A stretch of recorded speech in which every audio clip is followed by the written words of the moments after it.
ऊस गळीत हंगाम त्याचा शुभारंभ आणि गव्हाण पूजनाच्या निमित्तानं मला बापू आणि अख्खं बोर्ड मागं लागलेलं होतं की तुम्ही तारीख द्या.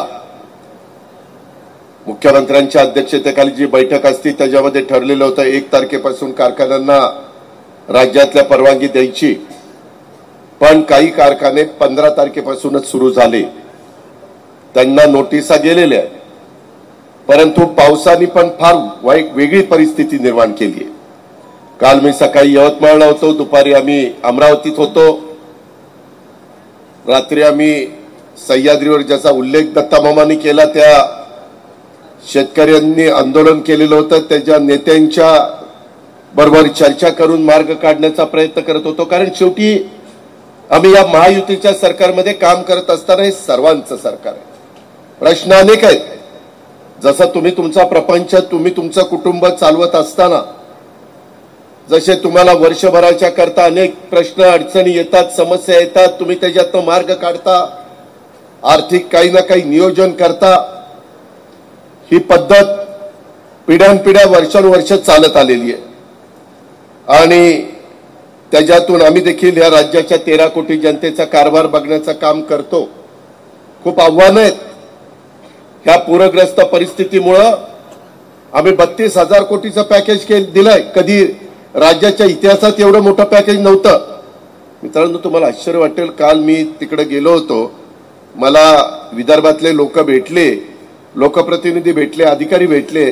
त्यांनी सांगितलं की दादा आता आमचा तिथं भंडारा, गोंदिया, चंद्रपूर आणि गडचिरोली इथं मोठ्या प्रमाणावर भाताचं पीक निघतं, त्याला धान म्हणतात, धान.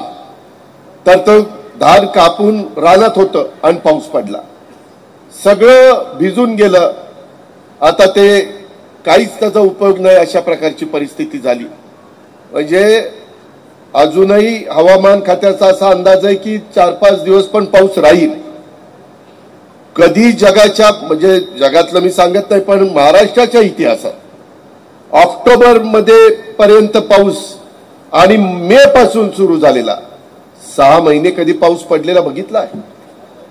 पण ते घडलं. एक आमचं कांदा पीक गेलं, ज्यांची रानं पाझरतात तिथलं लागणी उगवले नाही.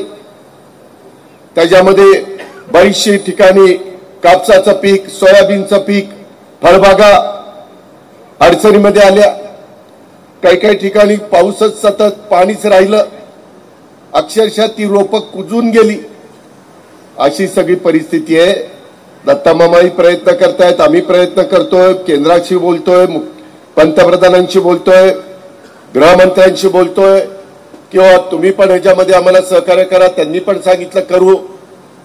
पण हे संकट आल्यानंतर मला पण, जरी मी तुमचा अर्थमंत्री असलो, राज्याची तिजोरी माझ्या हातात असली तरी देखील 8 लाख कोटीमध्ये पहिल्यांदा 4 लाख कोटी रुपये पगाराला, पेन्शनला आणि घेतलेल्या कर्जाचं व्याजाला द्यावे लागतात. राहिलेल्या 4 लाखामध्ये ही सगळी कामं करत करत करत पुढे जावं लागतं. वेगवेगळे निधी द्यावा लागतो, वेगवेगळ्या घटकाला सवलती द्याव्या लागतात. जवळपास 1 लाख कोटी माझ्या लाडक्या बहिणींना 45,000 कोटी रुपये जातात वर्षभरात. तुम्हाला जे 3, 5, 7.5 हॉर्सपॉवरला वीज माफी केली आहे, यंदा मला महावितरणनी सांगितलं 25,000 कोटी रुपये द्यावे लागतील तुम्हाला. म्हणजे राज्य सरकारच्या तिजोरीतनं मला त्यांना द्यायचे 45 आणि 25 70,000. 500 रुपये शेतकऱ्यांना आपण देतो, त्याचे काहीतरी 6-7 हजार 7.5 हजार कोटी रुपये होतात. 1 कोटीपर्यंत शेतकऱ्यांची संख्या आहे. ह्या अशा सगळ्या श्रावणबाळ योजना, दिव्यांगांच्या करता आता 2,500 रुपये महिना सुरू केलेला आहे. संजय गांधी निराधार त्यांना 1,500 रुपये. हे सगळे 1 लाख कोटी रुपये त्याच्यामध्ये आज वेगवेगळ्या पद्धतीनं वेगवेगळ्या समाजातल्या लोकांच्या करता जातात. मित्रांनो, मी कधी भाषणात सांगितलं सगळी सोंग करता येतात, पैशाचं सोंग करता येत नाही की लगेच मला टार्गेट करतात. काय मी चुकीचं बोललो?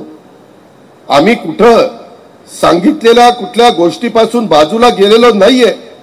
आम्ही सकारात्मकच आहे. हा अडचणीमध्ये आलेला माझा शेतकरी बळीराजा पुन्हा उभा करण्याच्या करता प्रथम प्राधान्य आम्ही दिलेलं आहे. रोज आम्हाला वेगवेगळ्या जिल्हाधिकाऱ्यांचे आकडे येतात की आम्हाला इतके पैसे तुम्ही पाठवले, एवढ्या लाभार्थ्यांना लाभ दिलेला, एवढे प्रकल्पग्रस्त बाकी आहे, ई-केवायसी करावी लागते. कारण ज्याला लाभार्थ्याला पैसे देतो त्याच्या हातात पैसे गेले पाहिजे ना. कधी कधी काही वेळेस चुका होतात, काही गडबड होती. मधी पण तुम्ही ऐकलं असेल, जे नोकरीला आहेत अशांनीच काही लाडकी बहीण योजनेचा फायदा घेतला, काही तर पुरुषच होते लाडक्या बहिणी योजनेचा फायदा घेतला. आता काय करावं, काय डोके फोडावी त्यांच्या पुढं. त्याच्यामुळं हे जे नवीन तंत्रज्ञान आहे, या तंत्रज्ञानाचा वापर करून मामांच्या पण डिपार्टमेंटला आम्ही जे पैसे देतो तेही केवायसी करतात.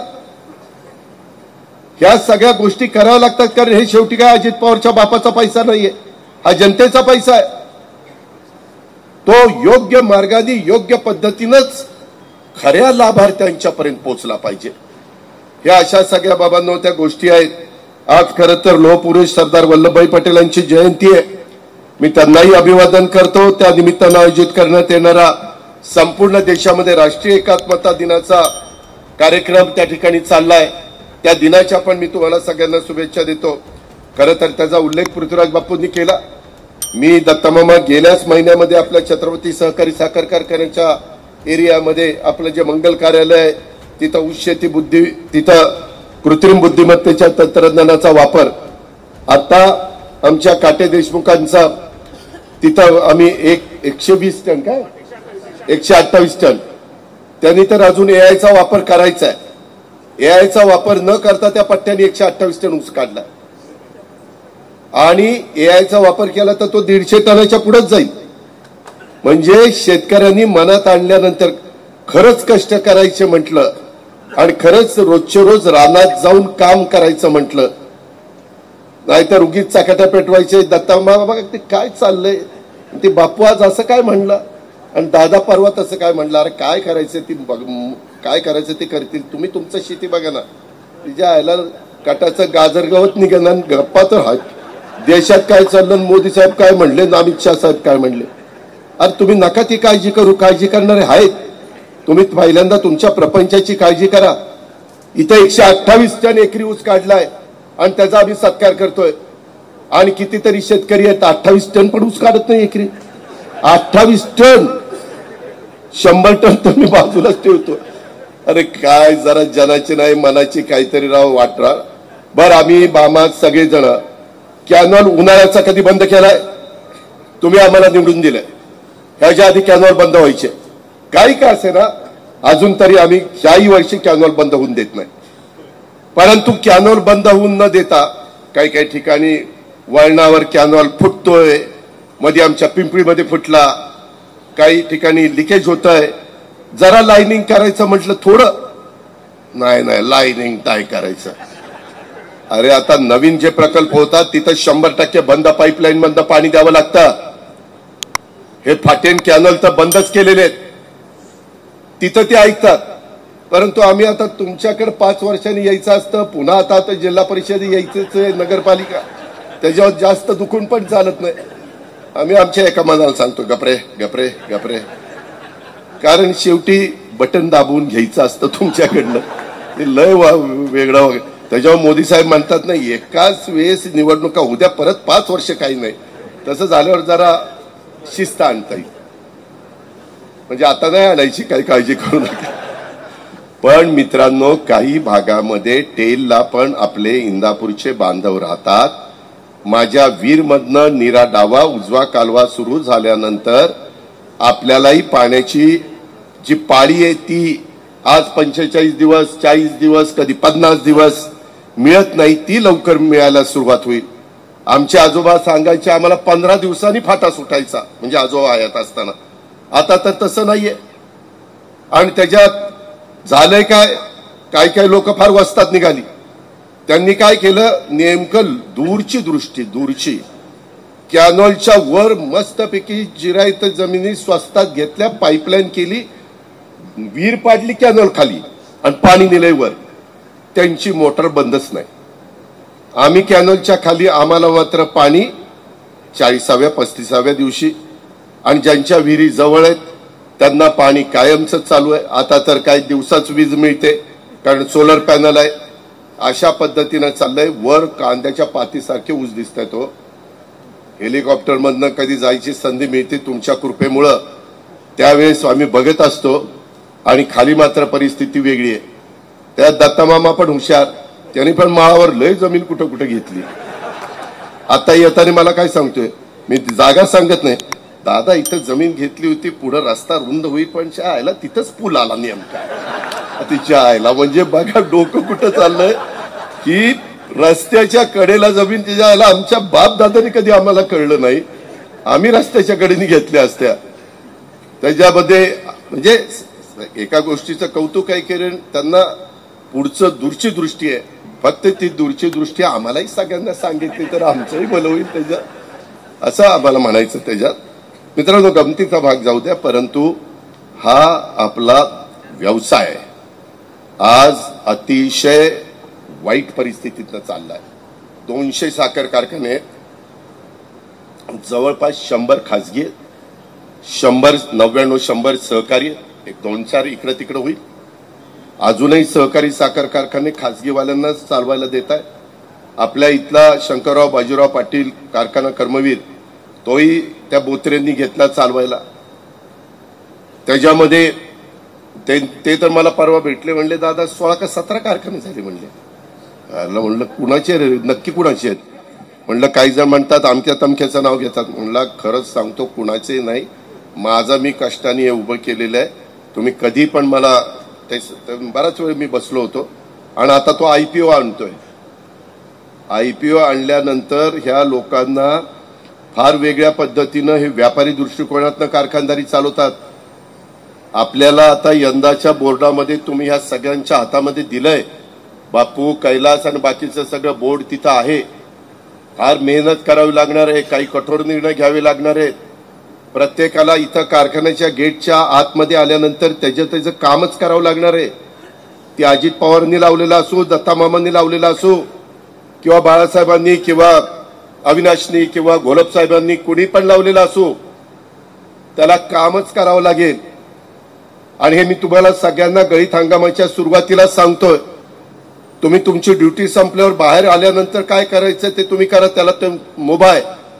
परंतु आतमध्ये कुठेही जबाबदारी ज्या भागाची तुमच्यावर दिलेली आहे त्या जबाबदारीचं भान ठेवून, कारण तुम्ही व्यवस्थित तिथं वागला, व्यवस्थित टोटल लॉसेस कमी केले, कुठेही रस वाया जाऊन दिला नाही, बगॅस मधली सगळी साखर न साखर बाहेर काढली, त्याच्यामध्ये कोजन चांगल्या पद्धतीने चालवलं, तर उद्याच्याला आम्हाला चांगल्या प्रकारचे भाव मिळणार आहेत. आता मी गेल्यावर आत्ताच अजून म्हणजे यंदाचा सीझन पुढच्या वर्षी मी माळेगावचा भाव काढीन, परंतु मागचा भाव मला 3450 रुपये काढता आला. वास्तविक त्याच्या आधीचा त्याच्याही पेक्षा जास्त होता, ती वेगळ्याच पद्धतीने काढला होता. ते बघितल्यावर मी पण चाट पडलो. जो तो भाव ज्या त्या वर्षाचा हिशोब करूनच काढायचा असतो. उगीच जास्तीचे पैसे द्यायचे, लोकांना किती दिले तर कमीच आहेत. माझा शेतकरी म्हणणारच, मी पण त्याच्या जागी असतं तर म्हणलं असतं मला अजून मिळालं पाहिजे. पण हिशोब बघून आता रणोर यांनी माझा बापूचा आणि मामाचा सत्कार केला, त्याच्यामध्ये तोही आपला कामगार वर्ग आहे, त्याच्यातले अनेक लोक माझे सभासद आहेत आणि त्याच्यामुळे त्यांचंही व्यवस्थित चाललं पाहिजे. परंतु त्याचबरोबर माझ्या शेतकऱ्यालाही अधिकचं मिळालं पाहिजे. आणि म्हणून नवीन तंत्रज्ञान AIचा वापर आम्ही करतोय. कमी पाणी, कमी खतं, त्याच्यामध्ये कुठेही एका भागामध्ये रोग आला तर तिथल्या तिथंच काय जे काय औषधं मारायची ते औषधं मारून ते कंट्रोलमध्ये करायचंय. ह्या करता यंदा आम्ही प्रयत्न केला. बापू तुम्ही पण त्या सब मीटिंगला आला होता, VSIला मीटिंग घेतलेली होती. हेक्टरी मला वाटतं 18,250 ना, 18,250 हेक्टरी वसंतदादा शुगर इन्स्टिट्यूट त्या शेतकरी AIचा वापर करतोय म्हणून आम्ही देतोय. आणि मला वाटतं 6,750 कारखाना, 6,750 कारखाना, असे 25,000 रुपये. आम्हाला माहिती आहे की पहिल्यांदा सगळीकडे धाडस दाखवणार नाही, ते बघणार. उद्याच्याला शेजारच्यांनी कसं झालंय काय झालंय त्याचं वाढलं तर पुढच्या वर्षी मग आपल्या लोकांना सांगावं लागत नाही, ते बरोबर ते करतोय. मामांना त्याच्याकरता 500 कोटी रुपये दिलेत कृषी खात्याला की बाबा AIचा वापर नुसता ऊस नाही, फळबागा घ्या, ऊस घ्या, सोयाबीन घ्या, कापूस घ्या, जी काही पिकं आपल्या महाराष्ट्रातला शेतकरी करतोय आणि जे सिद्ध झालेलं आहे की AIचा वापर केल्यानंतर उत्पन्न वाढतंय, त्या प्रकारे आम्ही त्यांनाही पैसे दिलेत. पुढे कमी पडले तर तेही जास्त द्यायची आमची तयारी आहे. कारण शेवटी बळीराजा माझा जगला पाहिजे, तो पुन्हा ताठमानेने उभा राहायला पाहिजे. त्याची एकतर मोठी जमीन ती त्यांनी वाट्या झाल्या 60. लहानपणी वडिलाची जमीन किती होती? 60 एकर. 3 भावंड, प्रत्येकाला 20-20 एकर. त्याला झाली 2 पोरं, ती आली 10-10 एकर. आणि त्याला झाली 2 पोरं, ती आला 5 एकरात. आणि नंतर झाला अत्यल्प भूधारक. आणि नंतर तर पुढचा भूमिहीन होणार आहे का काय कुणाला माहिती. हे असलं होतंय. त्याच्याकरता प्रपंच वाढवत असताना कुटुंब मर्यादित ठेवा. त्यामध्ये आम्हाला बरेच कायदे करायचे होते, पण काही अडचणी आल्या. त्याच्यावर निवडणुकीला उभं राहण्याच्या करता 2 पेक्षा 3 अपत्य असेल तर त्याला उभं राहता येणार नाही. त्याच्यामध्ये आम्ही वेगळा विचार करत होतो की ज्या सवलती सरकार देतं त्या सगळ्या सवलती तुम्हाला पाहिजे असतील तर 2 पेक्षा 3रं अपत्य असेल तर त्याला मिळणार नाही. जो मर्यादित ठेवेल त्याला मिळेल. ज्याला पलटण वाढवायची मग वाढव बाबा, आमचं काय म्हणणं नाही. काय काय म्हणतात त्याची कृपा, तुझ्या आला तुझी कृपा आहे त्याची कृपा काय सांगतो. असं कुठं त्याची कृपेवरून पोरं झाली. तो एक जण म्हणले होते आंबा खाऊन पोरग होतं, पण काय करत नाही. काय खाऊन काय होतंय ते मी सांगायची गरज नाही. बरीच लोक बसलीत म्हणतील काय आज बडबडायला लागला. मला एवढंच तुम्हाला सगळ्यांना सांगायचंय, बाबांनो आपला प्रपंच आहे. आपल्या आजोबांनी, पंजोबांनी, बापांनी, आपण आता आपली पुढची पिढी करते, हे टिकलं पाहिजे. बापूंनी पण बोलत असताना तेच जीव तोडून सांगण्याचा प्रयत्न केला. त्यांनी जे मुद्दे काढलेत, मी दत्तामामा त्या संदर्भामध्ये पुन्हा तुम्हाला ते पाहिजे ना तसं तुम्ही असं करा, तिथला पूलच होऊन देऊ नका, तेवढं तर करा ना. मग ते येतील आमच्याकडं, होऊन देत नाही. मग त्यांना सांगतो असा इकडनं कुठनं तरी घेता येतो का बघा बाहेरनं रस्ता. परंतु ज्या भागातनं रस्ता जाईल त्यांना चांगले पैसे देईल, त्यांनी मात्र द्यावा. हा करा, वरनं घेतो हवेतनं घेतो. इकडनं घेऊ का? इकडनं तुझी जमीन दिसत नाही त्याच्यावर घ्या म्हणते. घ्या मित्रांनो, कुठं तरी ह्या तरी बाजूने घ्यावं लागेल किंवा त्या तरी बाजूने घ्यावं लागेल.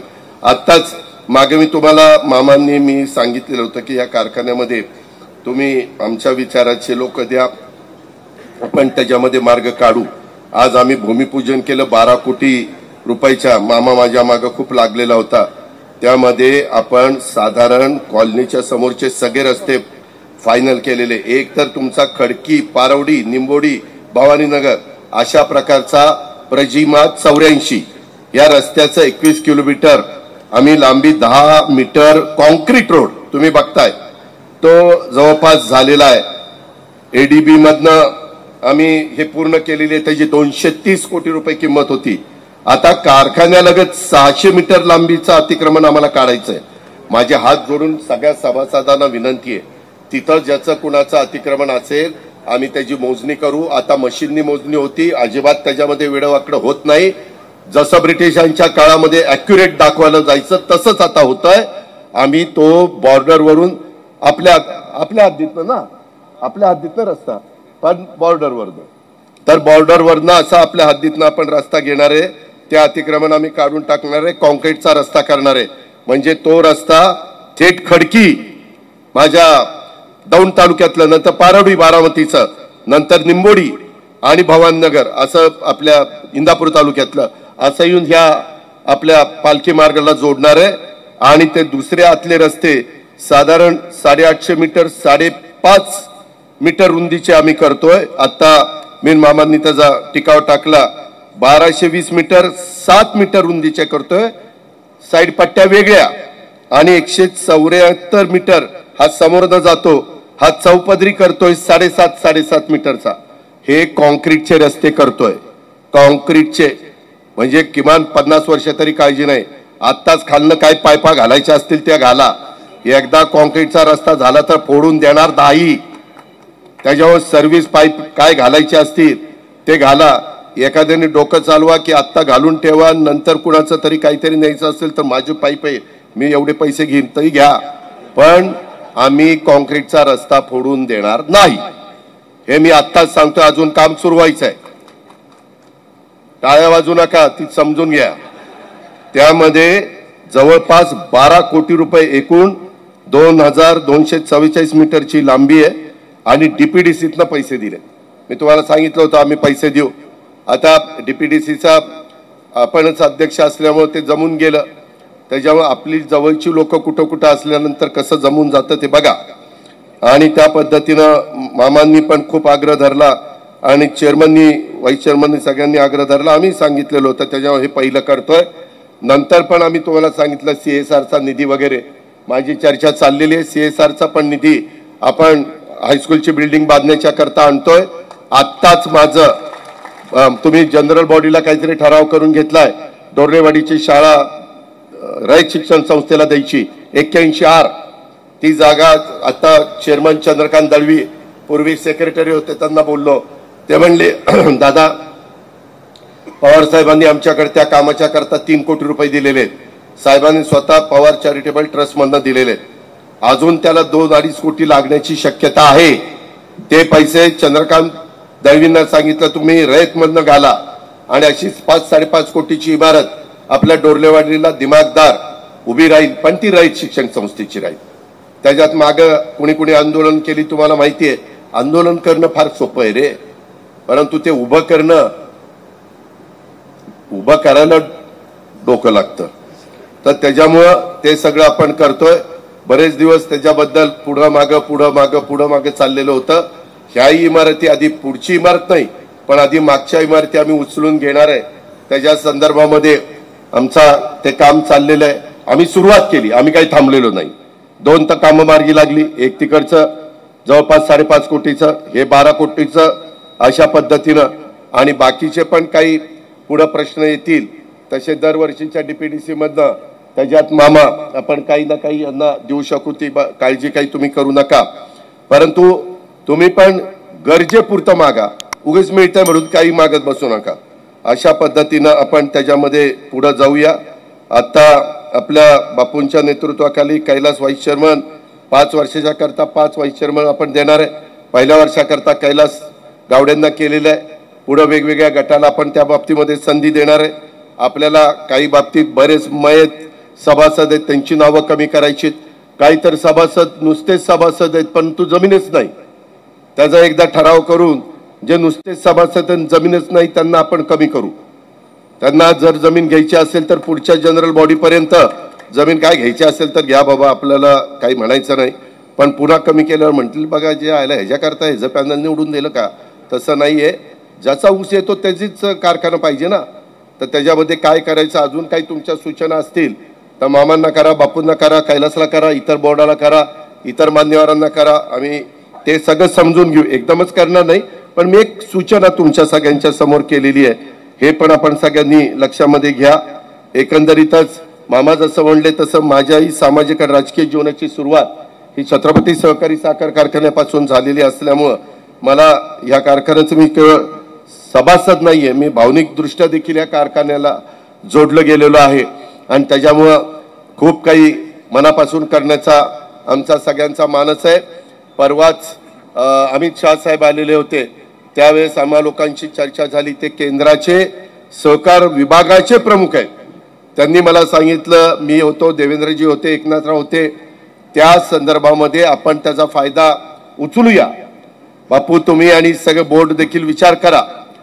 त्यांनी सांगितलं मी 10,000 कोटी रुपये सहकार विभागाकडे घेणार आहे आणि ते घेऊन त्यामधनं साधारण त्यांनी मला सांगितलं की मी 30,000 कोटी रुपये बँकेकडनं कमी व्याजाने उभे करणार आहे.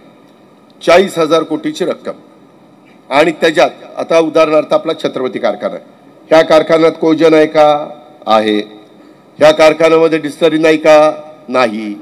मग डिस्लरी CBG प्लांट आहे का? नाही. CBG प्लांट जे जे काही नवीन गोष्टी मार्केटमध्ये येऊन शेतकऱ्याला 2 पैसे भाव वाढणार आहेत ते सगळं उभं करायला ते पैसे देणार आहेत. आपण रुपया द्यायचा नाही. त्याचा विचार नीट करा. परंतु त्यांचा त्याच्यामध्ये शेअर राहणार. जसं NCDC आहे तसं ते एक संस्था उभी करतायत आणि त्याच्यातून महाराष्ट्रातले देशातले जे सहकारी साखर कारखाने आहेत, गोपीचंदजी, सहकारी साखर कारखाने, त्यामध्ये दुसरे कुठले नाही, खाजगीला नाही, अशा पद्धतीनं तो प्रस्ताव ते आणताय. आल्यानंतर मी माळेगाव, छत्रपती, सोमेश्वर आणि अनेक सहकारी साखर कारखाना विचारणार आहे. जे पुढे येतील त्यांना आपण त्याच्यामध्ये घेऊ आणि त्याच्यातून तशा प्रकारचे प्लांट आपण उभे करू.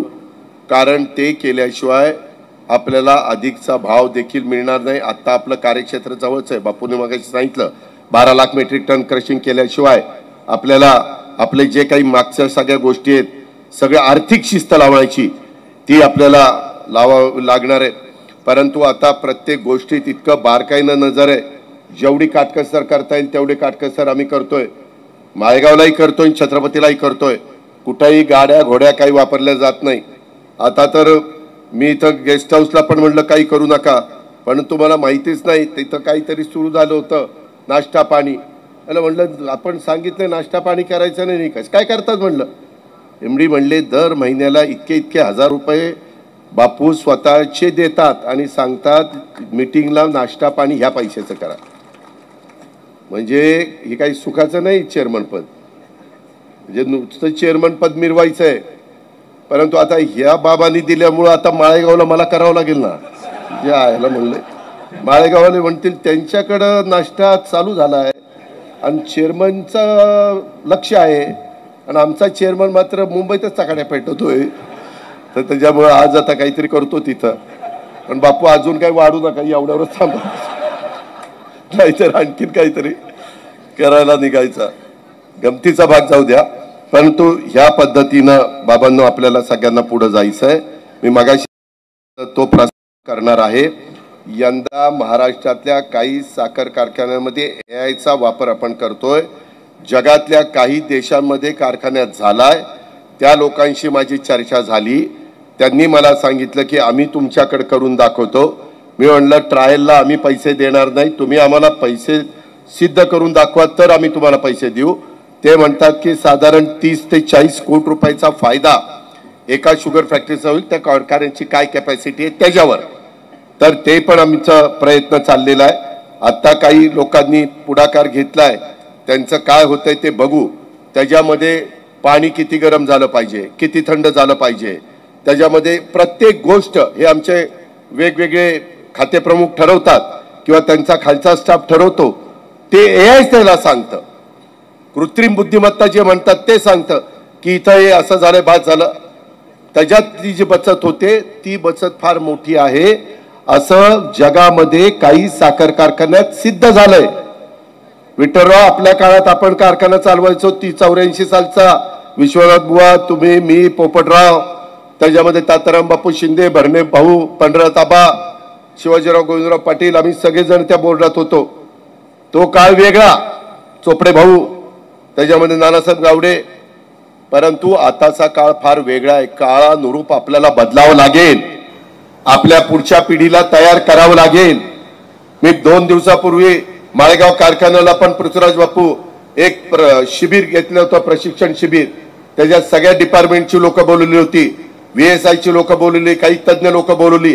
आणि रणवरे कारखान्यामध्ये काम करणाऱ्या कामगार त्यांनी पण काय लक्ष द्यायचं असतं. उगीच नुसतं बोर्डाच्या समोर पुढं नाही करायचं. कुणी शेवटचा सभासद आला तरी त्यालाही मान सन्मान मिळाला पाहिजे, कारण तो पण मालक आहे. हे विश्वस्त म्हणून बसलेत. अशा प्रकारे आता ह्या सगळ्या गोष्टी आल्यात. VSI त्याच्यामध्ये मदत करतं. बाकीच्या आम्ही सहकार खातं आपल्याकडेच आहे, आपल्याकडे म्हणजे बाबासाहेब पाटलाकडे. तिथं पण आम्ही तुम्हाला सगळी काही मदत करू. हे आपल्याला करावं लागणार आहे. आणि बापूंनी सांगितलं तसं कुठल्याही परिस्थितीत टनेज आपल्याला वाढवावं लागणार आहे. आता बाहेरचे लोक काही येतील खाजगीवाले, आम्ही इतका भाव देतो तितका भाव देतो, आम्हाला घाला तुम्हाला घाला. तसं करू नका. आपलं हे वैभव टिकलं पाहिजे. विठ्ठलराव, कळलं का? किती ऊस जातो?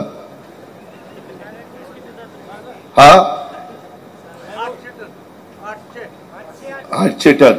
ते आता वाढवायचंय आपल्याला. त्याच्यामध्ये ह्या पद्धतीनं आपल्याला सगळं करायचंय. माझी तुम्हाला विनंती आहे की सुदैवाने कारखान्याच्या इलेक्शनच्या वेळेस बरीच चर्चा झाली, बरंच काही झालं गेलं गंगेला मिळालं. त्याच्यातनं आम्ही सगळ्यांनी समंजस भूमिका घेतली. वैयक्तिक आमच्या स्वार्थाकरता घेतली नाही, सभासदांच्या भल्याकरता घेतली. कारण काही गोष्टी यामध्ये तक्रारी येत आहेत. आत्ता पण एक पत्र माहिती मिळाली, अर्थात ती माहिती नीटपणे तपासून कुणी चुका केल्या असतील आणि त्या सिद्ध होणार असतील तर त्यांना त्याची किंमत मोजावी लागेल. कुणी चुका केल्या नसतील आणि कारण नसताना त्यांना त्याच्यामध्ये बदनाम केलं जात असेल तर तेही बदनामी त्यांची होऊन देणार नाही. कारण हे शेवटी आपल्याला सगळ्यांना आपलं वैभव पुढे टिकवायचं. मी मगाशी सांगितलं, स्पर्धा इतकी मोठ्या प्रमाणावर आहे, आपण मर्यादित पगार आणि सगळ्या गोष्टी देतो. आता आमचा 8वं वेतन आयोग येतोय, त्याच्यात तर मला सांगितलं की जेव्हा येईल तेव्हा, परंतु साधारण आमच्याकडे ज्याला 85,000 रुपये बीके पगार आहे, 85,000 सरकारमध्ये, त्याचा पगार 1,15,000 होणार आहे. ते 8वं वेतन आयोग आलं, अख्ख्या देशात होणार आहे, ते काही महाराष्ट्रात होणार नाही. अशा प्रकारे त्या घटकाला मिळत आहे. आता कामगारांना पण दिलेलं आहे. सुरुवात तर आपल्या छत्रपतीने केलेली आहे. बरेच कारखाने तर देत पण नाही, मला वाटतं खाजगी कारखाने पण देत नाही. ते लगेच म्हणतात हिशोब करून चालायला. शेवटी सहकार्याने तुम्हाला, जरी मी काही सहकारी साखर कारखाने काढायला मदत केलेली असली तरी मी आजपर्यंत जो काही अभ्यास केलाय तो बघता राजेंद्र, कुठल्याही परिस्थितीत हे सहकारी साखर कारखाने टिकली पाहिजे, नाहीतर उद्याच्याला मोनोपोली होईल. आज हे आयपीओ वगैरे काढतायत, हजारो कोटी रुपये त्यांच्याकडे आले, बिनव्याजी आले, काही करतील. आणि एकदा त्यांना कळलं की आता आमच्या कारखान्यात ऊस घातल्याशिवाय ह्याचं काही खरं नाही, त्यावेळेस ते म्हणतील ती भाव घ्यावा लागेल. पद्मश्री विखे पाटलांनी, त्याच्यामध्ये गाडगिळांनी, धनंजयराव, ह्या सगळ्यांनी त्या काळामध्ये हे जे काही लावलेलं रोपटं आहे ते चव्हाण साहेबांनी पुढे टिकवलं, वसंतदादांनी, वसंतराव नाईकांनी, पवार साहेबांनी. आम्हालाही पुढे ते टिकवावंच लागणार आहे आणि आमच्या नंतरच्या पिढीलाही टिकवावं लागणार आहे, नाहीतर फार विचित्र परिस्थिती त्या बाबतीमध्ये निर्माण होईल. म्हणून अमित शाह साहेब म्हणले की काही 1000 कोटी रुपये घालावे लागतील, पण ते सहकारालाच आम्ही देणार. यंदा डिस्लऱ्या ज्यांच्या आहेत त्याच्यात सहकाराच्या डिस्लरींना 100% इथेनॉल घेतलंय, बाकीच्यांना खाजगीला किती घेतलंय? फार कमी केलंय, 35 का 40% असं काहीतरी घेतलंय, म्हणजे केंद्र सरकार पण प्रोत्साहन सहकाराला देत आहे. त्याच्यामुळे आपण पण आपली जिम्मेवारी नीटपणे निभावण्याचं काम बाबांनो त्या ठिकाणी केलं पाहिजे. काल कर्जमाफीच्या बद्दल, त्याच्यात उगीच कर्जमाफी सगळी होणार त्याच्या 30 जून 2026 ह्यावेळेस आम्ही ते ठरवणार. कारण नवीन वर्ष सुरू झाल्यानंतर, कारण यंदा एकदम खूप मोठा भार पडलेला आहे सरकारवर. पण आमची सगळ्यांची चर्चा झाली. मामा होते, मुख्यमंत्री होते, आमचे एकनाथराव होते, राजू शेट्टी होते, महादेवराव जानकर होते, आमचे बच्चू कडू होते, त्याच्यामध्ये हे होते, काय त्यांचं नाव, अजित नवले होते, आपले तुपकर होते, रविकांत तुपकर होते, आपले माजी आमदार वामनराव चटप ते होते, बरेच जण आम्ही होतो उशिरापर्यंत बसून.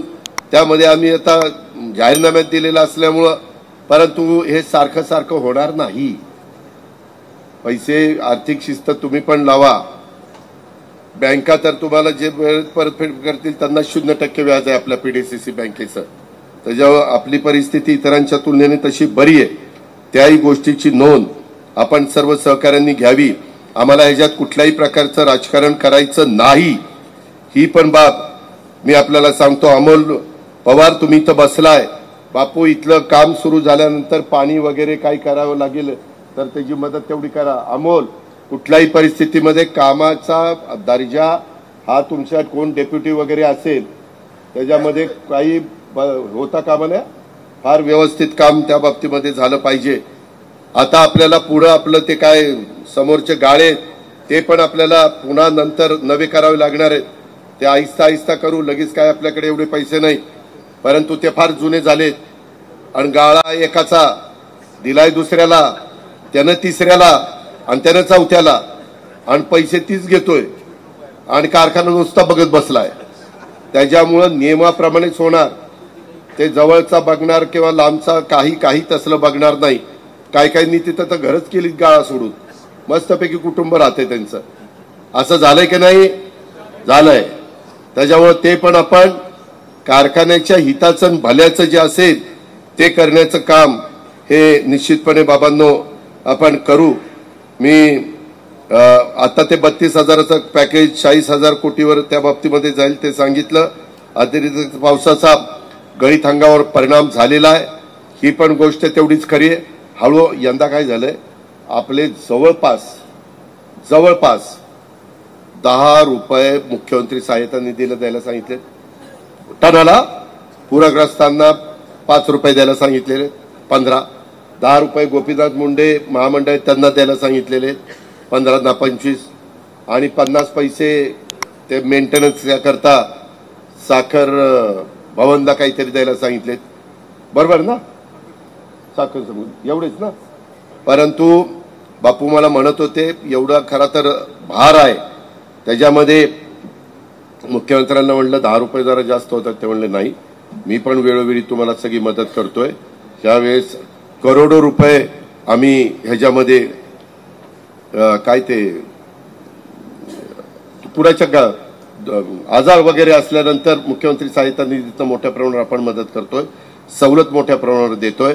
आता हार्वेस्टरचा उल्लेख मगाशी बापूंनी केला. आपल्याला ट्रिपलर पुढे वाढवावे लागतील. एक ट्रिपलर बसवायला 50 लाख रुपये लागतायत. म्हणजे ज्या गोष्टी करायच्या त्याला पैसा शेवटी लागतोय. त्याच्यातनं हे काटकसर करत आपण पुढे चाललेलो आहे. हे आपण लक्षामध्ये घ्या. आपल्याला सगळ्यांचे डोळे यंदाचा ऍडव्हान्स ऊसाचा त्याच्याकडे लागले त्याची मला जाणीव आहे. परंतु मी आपल्याला सगळ्यांना सांगतो त्याच्यात 2 मतप्रवाह आहेत. अमित शाह साहेबांनी सांगितलं चालू रिकव्हरी बघून तुम्ही जो FRP ठरली ती द्या आणि तशा पद्धतीनं घ्या. आणि काही जण म्हणतात की गेल्या वर्षीची रिकव्हरी धरा आणि त्या पद्धतीनं तुम्ही यंदा FRP आम्हाला द्या. हा 2 मतप्रवाह आहेत. हायकोर्टात ह्याच्याबद्दलचे केस चालू आहे. आम्ही आमचं म्हणणं मांडतोय. त्याच्यामध्ये काही शेतकरी संघटनांचं वेगळं मत आहे.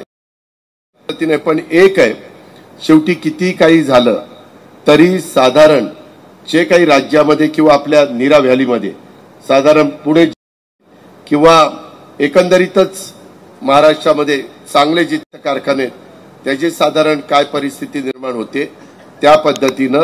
कारण उद्याच्याला तेवढे पैसे साखर न विकता हे बँकेलाही द्यावे लागणार आहे. साखरेचं पोतं तयार झाल्यानंतर ते त्यांच्याकडे मॉर्गेज करावं लागेल आणि त्याच्यावर 85 का 90 किती टक्के देतात, 85 ते 90% रक्कम मिळेल आणि त्याच्यात तोडणी वाहतूक ह्या सगळ्या गोष्टी कराव्या लागणार आहेत.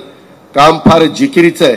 परंतु मी बापूंच्या नंतर आमच्या दत्तमामांच्या आमच्या कैलासराव सगळ्या बोर्डाच्या साक्षीने सांगतोय, बोर्डाला पण तिथं काही न वाटत असेल आता काही संचालकांना याला ह्या टर्मला कशाला आपण आलो कुणाला माहिती, मागं तरी व्हायला पाहिजे होते का पुढे तरी. कारण काहीच तिथं सगळं काही प्रमाणे चाललेलं आहे.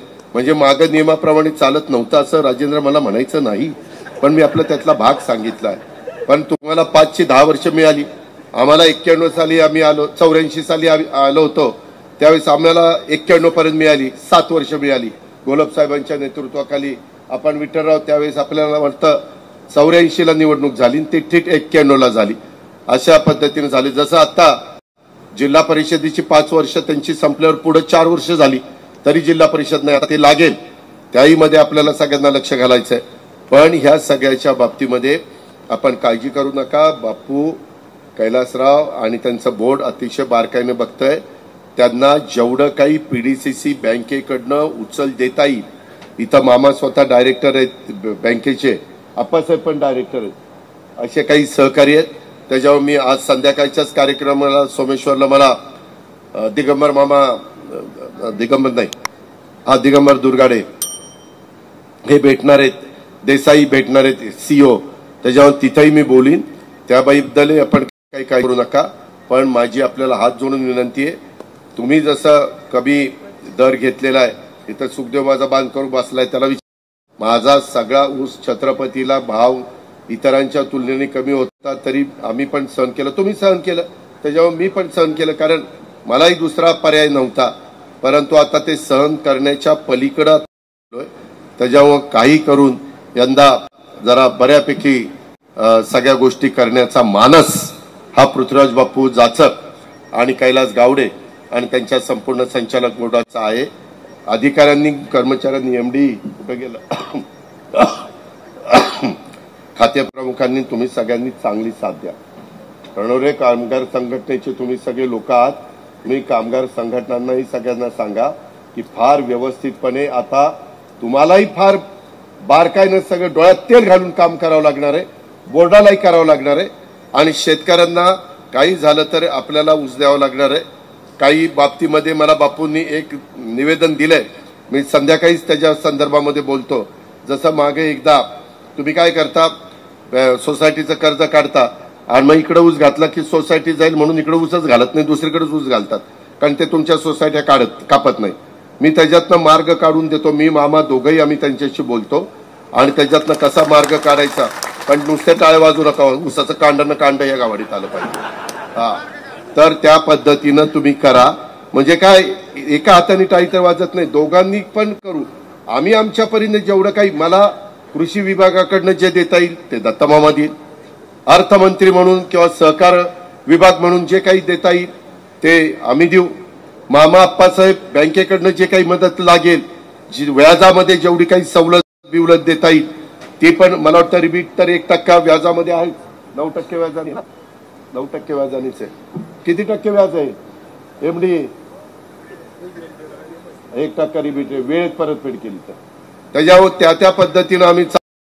आणि अजून ज्या काही नवीन गोष्टी AI वगैरे ह्याही आपण त्याचा वापर करावा लागेल. आपल्याला आहे त्या क्षेत्रामध्ये ऊस वाढवावा लागेल. आता यंदा जे काही लागणी करतील, मी पण बऱ्याचशा ठिकाणी AIचा वापर केलाय. नंतर ऊस जरा चांगल्या पद्धतीने आला तर हीच लोक सांगतील चांगला आला का कसा आलाय. आता कसा आहे रे तुझा का माझा? नाही तर तू एक नंबर आहे, मी खुश, ती खुश, पण ती म्हणतो नाही नाही तुमचा एक नंबर आहे. ती तेवढा जप बाबा, नाही तर मी तिकडं दुनियेचं काम करायचो. हा, सारखा येडा घाल, रात्री पण घाल.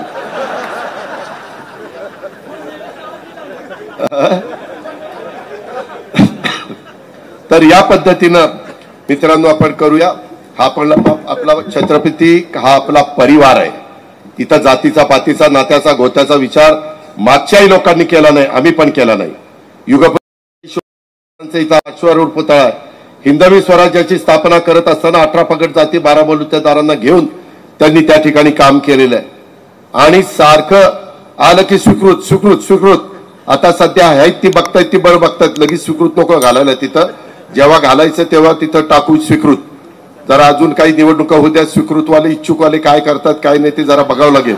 हा, जिल्हा परिषदेला काय करतायत, तालुका पंचायतीला काय करतायत, नगरपालिकेला काय करतायत, ऊस कुठे घालतायत ते पण बघावं लागेल ना बाबा. नाही तर इकडे स्वीकृत ऊस चाललाय तिसरीकडे, हे असलं नाही चालणार. तर त्याच्यामुळं ह्या सगळ्याचं तुम्ही अनेक निवेदन दिलीत, माझ्या आया बहिणींनी दिलीत, लाडक्या बहिणींनी दिलीत, बाकीच्या सगळ्यांनी दिलीत.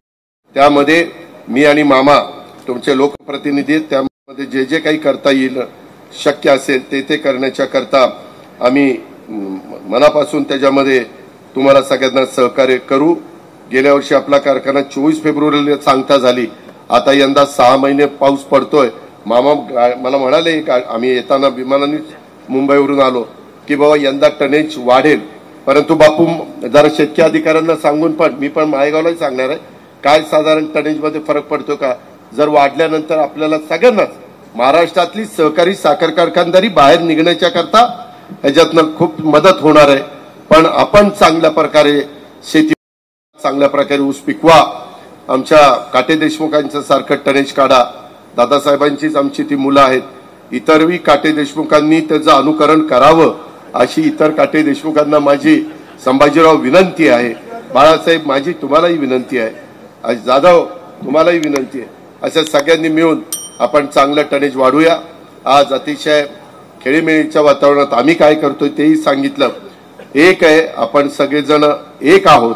त्याच्यावर आपल्या शेतकऱ्यांचं सभासदांचं नुकसान होणार नाही ह्याच बद्दलची खबरदारी पृथ्वीराज बापू जाचक, कैलास गावडे आणि त्यांचं बोर्ड चेअरमन आणि संचालक बोर्ड म्हणून घेतील आणि मी आणि दत्ता मामा आम्ही पण त्यांना पूर्णपणे सहकार्य करू. आम्ही पण कुठेही तसूभर देखील कमी पडणार नाही हा शब्द देतो. यंदाचा गळीत हंगाम माझ्या आई भवानीला मी प्रार्थना, जय भवानी मातेला प्रार्थना करतो, भवानी मातेला की अतिशय चांगला हा गळीत हंगाम पार पडू दे. त्याच्यात कामगारांचं चांगलं भलं होऊ दे, माझ्या शेतकऱ्यांचं भलं होऊ दे, तोडणी कामगारांचं भलं होऊ दे. कुठेही कुठली अडचण न येऊन देता उत्तम प्रकारचा रिकव्हरी मिळू दे आणि चांगल्यातली चांगली उत्तम साखर. मागे नेहमी छत्रपतीची साखर डबल क्युरिंग असताना उत्तम एक नंबरची असायची, फार बाजारभाव चांगला मिळायचा. तशी पांढरी शुभ्र चांगली साखर ह्या कारखान्यातनं बाहेर पडू दे आणि आमचं कोजन पण चांगल्या पद्धतीने चालू दे. मी कोजनच्या बद्दल पण बापू मागच्या वेळेस जसं मागच्या मागं मी ₹1.5 दिला होता, तुम्हाला नाही वाटतं त्याचा फायदा होत नाही का? झाली का? तर ते तसाही मी प्रयत्न करणार आहे. त्याच्यामुळे पण माझ्या शेतकऱ्याला काहीतरी 500 ते 100 रुपये टनाला वाढतात, पण तोही प्रयत्न मी करणार आहे अर्थात मुख्यमंत्र्यांशी बोलून. एवढंच सांगतो आणि आपल्या सगळ्यांची रजा घेतो. जय हिंद, जय महाराष्ट्र. धन्यवाद.